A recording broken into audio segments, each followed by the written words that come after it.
नमस्कार विद्यार्थी मित्रांनो, मी प्राध्यापक निखिल भगत. आपल्या इतिहासाच्या लेक्चर सिरीजमध्ये मी तुम्हा सर्वांचं स्वागत करतो. काल आपण पार्ट 9 बघितला.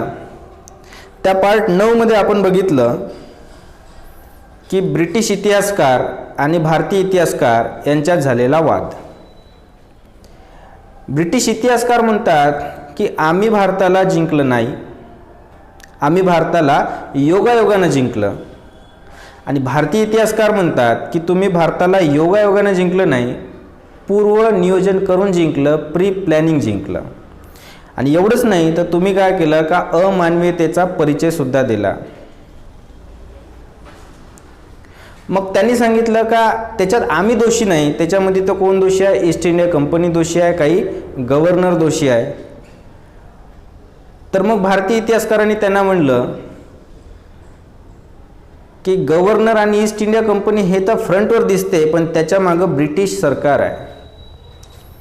मग त्यांनी विचारलं की कशा पद्धतीनं ब्रिटिश सरकार त्याला कारणीभूत आहे. तर मग भारतीयांनी कारणं पण दिले की ईस्ट इंडिया कंपनीला तुम्ही कशा पद्धतीने एकाधिकार दिला, XYZ जे कारणं सांगितले तेच आपल्याला आता डिटेलमध्ये पाहायचं आहे. बघा, मग प्रश्न येते आपल्यासमोर का ब्रिटिश सरकारला भारताचा जिंकण्याचा कोणता उद्देश होता? ब्रिटिश सरकारला भारताला जिंकण्याचा कोणता उद्देश होता, हा आपल्या समोरचा प्रश्न आहे. तर बघा, ईस्ट इंडिया कंपनी तर व्यापारी कंपनी होती. जे ईस्ट इंडिया कंपनी होती हे तर कशी होती कंपनी? व्यापारी कंपनी होती. तिला साम्राज्य विस्तार करायची काय गरज होती? बरोबर आहे की नाही?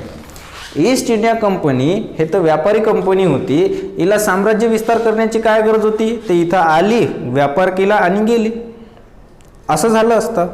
पण साम्राज्य विस्तारासाठी, ठीक आहे ना, ब्रिटिश सरकारने काय केलं? तिला मदत केली. ईस्ट इंडिया कंपनी हे व्यापारी कंपनी होती, तिला साम्राज्याची काय गरज, असा आपल्यासमोर पहिला प्रश्न आहे. आणि साम्राज्य विस्तार करण्यासाठी ब्रिटिश सरकारने काय केली? तिला मदत केली.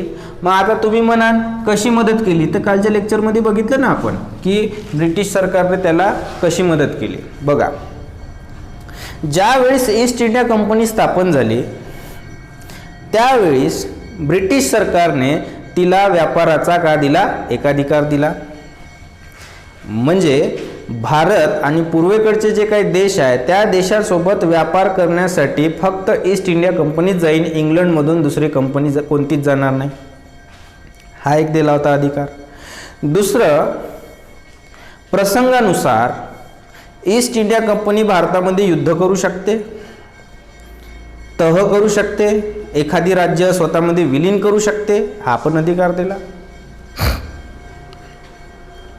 प्रसंगानुसार ब्रिटिश सरकारनं काय दिलं का? त्यांना आर्थिक सहाय्य दिलं, त्याच्यानंतर सैनिकाचं सहाय्य पण केलं, सैनिकी सहाय्य पण केलं, आपल्याला माहीत आहे. त्याच्यानंतर जिंकलेल्या प्रदेशाचं प्रशासन कसं करायचं हे पण कोणी सांगितलं? ब्रिटिश सरकारनंच सांगितलं. बरोबर आहे की नाही? आणि त्याच्यानंतर 1858 नंतर ईस्ट इंडिया कंपनीला हटवून टाकलं आणि स्वतः फ्रंटवर आले. मग आपल्यासमोर आपल्याला तर माहीत पडलं का साम्राज्य विस्तार करण्यासाठी ब्रिटिश सरकारने ईस्ट इंडिया कंपनीला मदत कशी केली. मग आता प्रश्न आपल्यासमोर आहे का ब्रिटिश सरकारने ईस्ट इंडिया कंपनीलाच पुढं का ठेवलं, स्वतः साम्राज्य विस्तार का केला नाही? आहे की नाही? म्हणजे कंपनीला पुढे ठेवण्यापेक्षा ब्रिटिश सरकार स्वतः का साम्राज्य विस्तार करू शकत नव्हता? आहे की नाही? म्हणजे ब्रिटिश सरकारने स्वतः साम्राज्य विस्तार का केलं नाही, ईस्ट इंडिया कंपनीलाच का मदत केली? तर याचं एक कारण आहे. ते कारण पाहू की कशा कशा पद्धतीनं भारत जिंकला जाईल, कशा पद्धतीनं कारणं येत जाईल ते आपण पाहू. की बघा, भारताच्या मालाला इंग्लंडमध्ये खूप मागणी होती.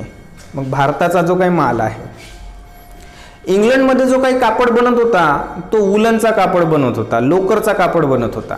आणि भारताचा जो होता तो कॉटनचा कापड बनत होता. तर इंग्लंडमधली फॅशन अचानक बदलली. इंग्लंडमधली फॅशन अचानक बदलली आणि भारतीय कापडाला, रंगीबेरंगी कापडाला लंडनमध्ये काय व्हायला लागली? खूप मागणी व्हायला लागली. खूप जबरदस्त मागणी. म्हणजे युरोपात भारताच्या कपड्याला, सिल्कचा कपडा जो होता त्याला काय होती? जबरदस्त मागणी होती. एक इतिहासकार आहे रॉबिन्सन क्रुसो म्हणून, रॉबिन्सन क्रुसो नावाचा जो इतिहासकार आहे तो सांगते की युरोपियनांचे घरं भारतीय कपड्यानं गजबजून गेले होते, एवढा भारताचा माल जास्त होता. पण त्याच्या तुलनेमध्ये लंडनवरून इंग्लंडवरून जो काही भारतामध्ये माल येत होता त्याचे भारतामध्ये मागणी होती कमी. म्हणजे बघा काय होऊन राहिलं की भारताच्या मालाला इंग्लंडमध्ये खूप जास्त मागणी आहे, पण इंग्लंडच्या मालाला भारतामध्ये मागणी नाही.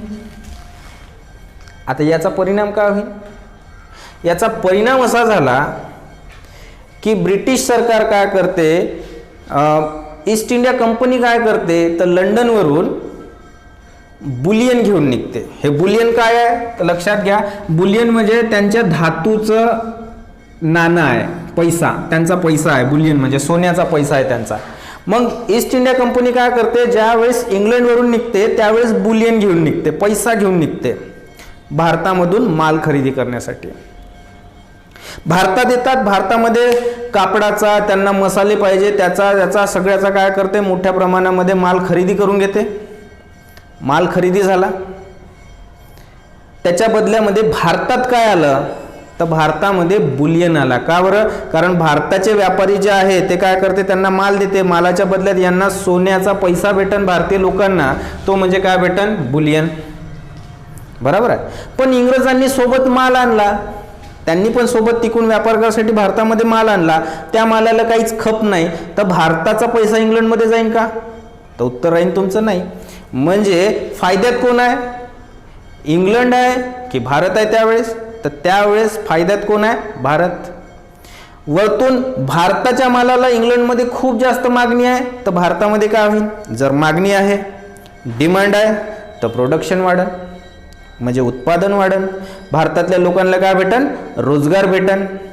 आणि इंग्लंडमधल्या मालाला इथं कशी आहे, मागणी कमी आहे, तर इंग्लंडमध्ये रोजगार कमी तयार होईल, तिच्या मालाला खप कमी आहे, आणि वरतून काय होईल का तिच्या देशातला पैसा आपल्या देशामध्ये मोठ्या प्रमाणात येईल. हा जो काही बुलियन आहे हा भारतात येत होता, भारतामध्ये याचं प्रमाण वाढलं येण्याचं, आणि पण भारतातील धातूचा पैसा इंग्लंडमध्ये जाऊन राहिला का? इंग्लंडचा बुलियन भारतामध्ये येते, पण भारतातला सोन्याचा पैसा इंग्लंडमध्ये जाते का? जात नव्हता. आणि हे तिचं जे सरकार आहे, ब्रिटनचं जे सरकार आहे, त्याला मान्य नव्हतं. मग आता प्रश्न येते का ब्रिटनच्या सरकारला हे का बरं मान्य नव्हतं? तर लक्षात येईल का प्रत्येक देशामध्ये धातू जे असते ते कसं असते, लिमिटेड राहते. म्हणजे समजा तिथं पण सोन्याच्या खाणी असेल, पण ते कसे आहे, लिमिटेड आहे. आणि व्यापार करायचा असेल तर आपल्याजवळ, आपल्या देशाला जर मोठं बनवायचं असेल तर आपल्या देशासाठी काय पाहिजे, आपल्याजवळ पैसा मोठ्या प्रमाणात पाहिजे, बुलियन मोठा पाहिजे. हा बुलियन कुठे येऊन राहिला होता, भारतामध्ये येऊन राहिला होता, पण त्याच्या बदल्यात भारताचा पैसा तिकडे चालला होता का? तर उत्तर आहे नाही. त्याच्यामुळे तिचं जे सरकार आहे त्या सरकारला प्रॉब्लेम वाटत होता की नाही यार, हा भारतातला पैसा आपल्याला कुठे आले पाहिजे, लंडनमध्ये आलं पाहिजे, असं वाटत होतं. म्हणून ब्रिटनच्या सरकारला असं वाटते का जर ईस्ट इंडिया कंपनीचं वर्चस्व भारतात असेल, आता एक नवीन होईल का जर असंच झालं का ईस्ट इंडिया कंपनीचं वर्चस्व जर भारतात असेल तर कंपनीला दोन फायदे होणार होते. ईस्ट इंडिया कंपनीचं सरकार जर भारतात असेल तर कंपनीला दोन फायदे होणार आहे. पहिला फायदा कोणता होईल तर बघा, त्यामुळे पहिला फायदा एक होईल का कंपनीला युरोपातील इतर देशाच्या सोबत व्यापारात स्पर्धा करावी लागणार नाही. का बरं व्यापारात स्पर्धा करावी लागणार नाही इतर देशासोबत? कारण भारतात वर्चस्व कोणाचं आहे, ईस्ट इंडिया कंपनीचं होईल. आणि ईस्ट इंडिया कंपनीचं जर भारतामध्ये वर्चस्व झालं तर भारतातून माल कसा भेटन, त्यांना स्वस्त भेटन. आणि जर स्वस्त भेटन तर ते युरोपात कसा नेऊन विकन, स्वस्त विकन. आणि जर युरोपात ते स्वस्त नेऊन विकणार तर युरोपातल्या इतर देशासोबत त्यांची कॉम्पिटिशन खतम झाली. म्हणजे एक लक्षात येते का जर ईस्ट इंडिया कंपनीचं वर्चस्व जर भारतात राहिलं तर त्याला एक फायदा झाला. पहिला एक फायदा झाला कोणता, का युरोपातील देशासोबत त्याला व्यापाराची स्पर्धा करावी लागणार नाही. आणि दुसरा एक पुन्हा फायदा एक होईल का भारतातील व्यापाऱ्यासोबत पण त्याला स्पर्धा करावी लागणार नाही. का बरं? कारण इंग्रजाचं वर्चस्व इथं राहील आणि हेच वर्चस्व म्हणजे आपली सत्ता आल्यावर व्यापाराचे नियम आपण ठरवू. सत्ता कोणाची राहील? ब्रिटिशांची. कुठं राहील? भारतात. व्यापाराचे नियम कोण ठरवणार? ब्रिटिशच ठरवण. त्याच्यानंतर त्यांना जसे व्यापार करायचे आहेत तसा व्यापाराचा काय करणार ते तर नियमांचा फायदा घेन. व्यापाराचे जसे नियम पाहिजे तसे व्यापाराचे नियम कोण करणार? ईस्ट इंडिया करण. आणि भारताच्या संपूर्ण व्यापाराचा काय घेणार ते फायदा घेऊ असं ब्रिटन सरकारला वाटायला लागला. लक्षात आलं का? जर मी जे बोलत आहे ते समजत आहे का? ठीक आहे ना. म्हणजे एक लक्षात घ्या का जर ईस्ट इंडिया कंपनीचं वर्चस्व भारतात राहिलं तर काय होईल का त्यामुळे कंपनीला युरोपातील देशासोबत स्पर्धा करावी लागणार नाही. दुसरी गोष्ट की भारतातील व्यापाऱ्यासोबत स्पर्धा करावी लागणार नाही. दोन गोष्टी झाल्या. त्याच्यानंतर आपली सत्ता आल्यावर आपले नियम, व्यापाराचे नियम कोणाचे? त्यांचे. या नियमाचा फायदा घेऊन आपण भारताच्या संपूर्ण व्यापाराचा का घेऊ शकतो? फायदा घेऊ शकतो. भारतामध्ये जेवढाही काही व्यापार आहे तेवढ्याही व्यापाराचा का घेऊ शकतो? आपण फायदा घेऊ शकतो. आणि त्यामुळे व्यापाराचा नफा का राहील? आपल्याला जास्त राहील. आणि मग एक गोष्ट होईल की भारतामध्ये ईस्ट इंडिया कंपनीला बुलियन आणायची गरज पडणार नाही. भारताचाच पैसा कुठं जाईल? इंग्लंडमध्ये जाईल. लक्षात येऊन राहिलं? काय होऊन राहिलं? आणि त्याच्यामुळं काय केलं का ईस्ट इंडिया कंपनीला ब्रिटिश सरकारने मदत करणे सुरू करून दिली. मग ईस्ट इंडिया कंपनीला कशा पद्धतीने मदत करणं सुरू करून दिली? तर बघा, पहिले एक काम केलं का तिला एकाधिकार दिला व्यापाऱ्याचा. त्याच्यानंतर मग काय केलं का वेळेनुसार प्रसंगानुसार त्याला त्याला युद्ध, त्याला विलिनीकरण करण्याचाही काय देऊन दिला? अधिकार दिला. वेळ प्रसंग सैनिकी मदत, वेळ प्रसंगी वित्तीय मदत, प्रशासन कसं चालवायचा याचंही नॉलेज दिलं. आणि 1857 मध्ये मग कंपनीवर कब्जाच घेतला करून. हे करणं सुरू करून दिलं इंग्लंडनं. मग आता ब्रिटिश सरकारनं ज्या वेळेस कंपनीला मदत करणं सुरू केलं त्याचा काय फायदा झाला बघा की एक झाला की सरकारच्या मदतीनं कंपनीनं भारतातील प्रांत जिंकायला सुरुवात केली. सरकारच्या मदतीनं कंपनीने भारतातील प्रांत जिंकायला काय केली? सुरुवात केली. आणि जेव्हा भारतातले प्रांत जिंकायला लागली तर त्याच्यातून कंपनीला भेटायला लागला टॅक्स. त्यातून कंपनीला काय भेटायला लागला? टॅक्स. म्हणजे आपल्याला माहित आहे उदाहरण, प्लाशीची लढाई ज्या वेळेस झाली त्याच्यानंतर बक्सारची लढाई झाली आणि त्याच्यानंतर काय भेटला तर कंपनीला तिथं महसूल गोळा करण्याचा अधिकार भेटला, टॅक्स कलेक्ट करण्याचा अधिकार भेटला. मग या टॅक्सचा फायदा बघा आता कंपनीनं कसा केला. समजा तिला 100% टॅक्स जर भेटते तर 50% टॅक्स काय करायचा तर कंपनी स्वतःचं प्रशासन चालवण्यासाठी वापरेल. भारतामध्ये कंपनीचं जे ॲडमिनिस्ट्रेशन आहे प्रशासन चालवण्यासाठी त्यातला 50% पैसा वापरायचा. आता त्यांना इंग्लंडवरून बुलियन आणायची गरज नाही, भारतातलाच पैसा घेऊन भारतातच काय करायचं त्यांचं प्रशासन चालवायचं. त्यांची इथं सेना बनवायची, त्यांचं ॲडमिनिस्ट्रेशन चालवायचं, त्यांचं ऑफिस चालवायचं. भारतातल्याच पैशानं काय करणं भारताच्याच लोकांना सेनेमध्ये भरती करून घेईन. हे एक काम केलं. आणि उरलेला जो काही 50% पैसा आहे हा त्यांनी ठेवला सेव्हिंगमध्ये. म्हणजे 50% पैशातून काय केलं त्यांनी प्रशासन चालवायचं, 50% पैशात ते सेव्हिंग ठेवायचे. आता काय करायचं ह्या जो काही सेव्हिंगमध्ये पैसा आहे त्याचा उपयोग बघा कसा केला. तर एक लक्षात आलं का या पैशातून भारताचाच माल खरीद करायचा. म्हणजे हे जे काही 50% पैसा आहे या पैशातून भारताचाच माल खरेदी करायचा आणि युरोपात नेऊन विकायचा. पहिलं एक काम. जेव्हा त्यांच्याकडे टॅक्स हाती आला तर बघा काय काय केलं त्यांनी की 1758 ते 1765 दरम्यान त्यांनी 6 दशलक्ष पाऊंड एवढी रक्कम इंग्लंडला घेऊन गेले. 6 दशलक्ष पाऊंड एवढी रक्कम कुठं नेली त्यांनी? इंग्लंडला नेली. जेव्हा कंपनीकडे टॅक्स कलेक्ट करण्याची, टॅक्स जमा करण्याचा अधिकार आला त्यावेळेस काय केलं की 1758 ते 1765 या टाइम पिरियडमध्येच यांनी काय केलं का 6 दशलक्ष पाऊंड एवढी रक्कम लंडनला घेऊन गेले. आता त्यांना बुलियन आणायची गरज नाही, आता भारतातलाच पैसा कुठे घेऊन चालले? लंडनला घेऊन चालले.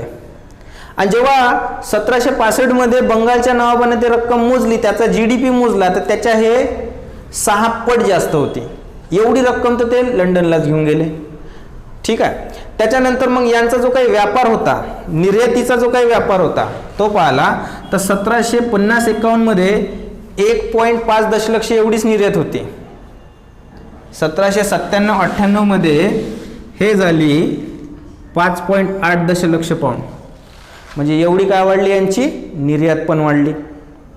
आता त्यांना बुलियन आणायची गरज नाही, आता भारताच्या पैशातूनच त्यांचं सगळं काम होऊन राहिलं.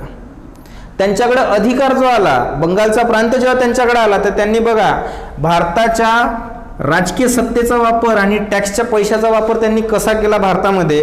बघा, बंगालच्या विणकरांच्या वस्तू जोर जबरदस्तीनं स्वस्तात विकत घेत होते, तोट्यात विकत घेते. त्यांना तोटा व्हायचा, कोणाला भारतीय विणकरांना काय व्हायचा, तोटा व्हायचा, पण जोर जबरदस्ती करून स्वस्तात विकत घ्यायचे. नंबर 2 काय करायचे का विणकरांसोबत कॉन्टॅक्ट करायचे, कमी मजुरीवर त्यांच्याकडून काम करून घ्यायचे, त्याला काम करायला भाग पाडायचे आणि त्यांना सांगायचं का भारतीय व्यापाऱ्यासाठी काम करायचं नाही, तुम्ही भारतीय व्यापाऱ्यांसाठी काम करायचं नाही, काम फक्त आमच्यासोबत करायचं. असा कॉन्टॅक्ट करून घेतला. कोणासोबत, भारतीय विणकरांसोबत. त्याच्यानंतर म्हणजे आता इमॅजिन करा ना का भारतीय व्यापाऱ्यांले काम करायसाठी विणकरच नसले तर भारतीय माल बनन का, भारताचा मालच बनणार नाही, भारताचा माल बनणार नाही. त्याच्यानंतर दुसरी एक गोष्ट का कंपनीने कच्च्या कपाशीवर आणि विक्रीवर एकाधिकार केला. कच्चा कापूस आणि त्याचा विक्री याच्यावर पण अधिकार कोणाचा, इंग्रजांचाच. मग भारतीय व्यापारी जे सुती कपडे तयार करणार किंवा जे रेशम तयार करणार, त्याचा कापड तयार करणार आहे, यांना हे मालच विकणार नाही, विकला तर खूप महागात विकणार. मग भारतीय व्यापाऱ्यांना हा माल जास्त किमतीला द्यायचा. आता विचार करा, कंपनीचा एक अधिकार आहे, कंपनीला माल स्वस्तात पडते, भारतीय व्यापाऱ्याला ते महागात विकते. कोणाचा माल स्वस्त राहील, कंपनीचा माल स्वस्त राहील, भारतीय व्यापाऱ्याचा माल कसा राहील, महाग राहील. त्याच्यानंतर भारताचा माल जास्त किमतीला विकायचे. इंग्लंडला जेव्हा माल जाते,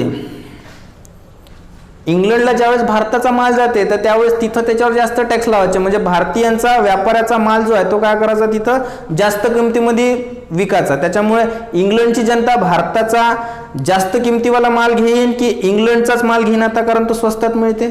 तर आपल्या लक्षात आलं की इंग्लंडचाच माल घेईन कारण तो स्वस्त मिळते. आणि त्याच्यानंतर इंग्लंडचा स्वस्त माल भारतात आणून विकायचे. आता भारतामध्ये विचार करा का भारतीयांचा माल झाला महाग आणि इंग्लंडचा माल झाला स्वस्त, तर भारतीय लोक कोणाचा माल घ्यायचे, इंग्लंडचाच माल घ्यायचे. त्याच्यामुळे असं झालं का इंग्लंडमध्ये जास्त टॅक्स लावले, याच्यामुळे इंग्लंड आणि भारत या दोन्ही ठिकाणी भारतीय व्यापाऱ्यांना काय बसला, फटका बसला. म्हणजे भारतीय व्यापारी डुबले. एका बाजूला भारतीयांचा माल भारताच्या मार्केटमध्येही खपत नाही आणि ब्रिटनच्या मार्केटमध्येही खपत नाही, तर ब्रिटनचा माल म्हणजे लंडनचा माल भारतातही खपते. याचा परिणाम असा झाला की भारतातला जो काही पैसा आहे तो इंग्लंडमध्ये चालला होता. म्हणजे टॅक्समधूनही पैसा वसूल करते ब्रिटिश सरकार, वरतून भारतीय उद्योग नष्ट केले, त्यांचाच माल इथं खपते, त्याच्यातूनही काय करते ब्रिटिश सरकार, पैसा कमवते. वरतून भारतातून जो काही माल घेऊन जाते, भारताच्याच पैशातून जो काही भारताचाच माल विकत घेते, भारताचाच माल घेऊन जाते आणि त्याच्यातूनही प्रॉफिट कमवते. याचा परिणाम असा झाला की लंडनमध्ये, ब्रिटनमध्ये भरभराटीला आला. तो कसा आला, भरभराटीला. तिथे संपत्ती खूप जास्त जमा होऊन राहिली आणि ती काय होऊन राहिली, तिथं औद्योगिकरण व्हायला सुरुवात झालं, तिथं इंडस्ट्रियलायझेशन व्हायला सुरुवात झालं, तिथं रोजगार झाला, तिथं नवीन नवीन तत्वज्ञ येऊन राहिले, नवीन नवीन तंत्रज्ञान तिथं तयार होऊन राहिलं. पण भारताचा जर विचार केला तर भारतामध्ये गरिबी, भारतामध्ये दारिद्र्य, भारतामध्ये बेरोजगारी, ह्या सगळ्या गोष्टी होऊन राहिल्या होत्या. याचं कारण होतं की भारतातला पैसा हा कुठं चालला होता, परदेशामध्ये चालला. आणि म्हणजे आपल्याला म्हणता येते का जेव्हा भारतातला पैसा भारताच्या जनतेसाठी वापरला जायचा, पण तो आता कुठं चालला, इंग्लंडमध्ये चालला. तर तो कोणत्या लोकांसाठी वापरला जाईल, तिकडच्या लोकांसाठी वापरला जाईल. आणि त्याच्यामुळं आपल्या देशामध्ये हे गरिबी, दारिद्र्य या सगळ्या गोष्टी आल्या होत्या. आणि यालाच अर्थतज्ञ जे आहेत म्हणजे एका देशातला पैसा एकतर्फा दुसऱ्या देशामध्ये जाणे त्याला म्हणलं जाते अर्थतज्ञ ड्रेन थेरी, यालाच म्हणलं जाते निस्सारणाचा सिद्धांत, संपत्ती निस्सारणाचा सिद्धांत, यालाच संपत्तीचं निस्सारण पण म्हणते, यालाच म्हणलं जाते द्रव्य निस्सारण पण म्हणते. आणि गोपाळ हरी देशमुख जे आहे या संपत्तीच्या निस्सारणाला असं म्हणतात की लक्ष्मी विलायतेत चालली. तर बघा, ब्रिटिशांनी ज्यावेळी आपल्या अर्थव्यवस्थेवर आपले भारताला जर काबीज करणं सुरू केलं तर कशा पद्धतीने सुरू केलं आणि त्याचा भारतावर काय परिणाम झाला ते आपल्याला समजायला आलं. हे फक्त थोडं इंट्रोडक्शन देऊन राहिलो, याचं तर आणखी डिटेल आपल्याला भरपूर पाहायचं आहे. पण ह्या इंट्रोडक्शनचा फायदा असा होईल की समोर ज्या मोठ्या मोठ्या थेरीज येणार आहे त्या तुम्हाला समजणं सुरू होईल. तर जर तुम्हाला माझा व्हिडिओ आवडला असेल तर त्याला लाईक करा, शेअर करा, सबस्क्राईब करा, बेल आयकॉनला दाबा आणि कमेंट नक्की करा. धन्यवाद.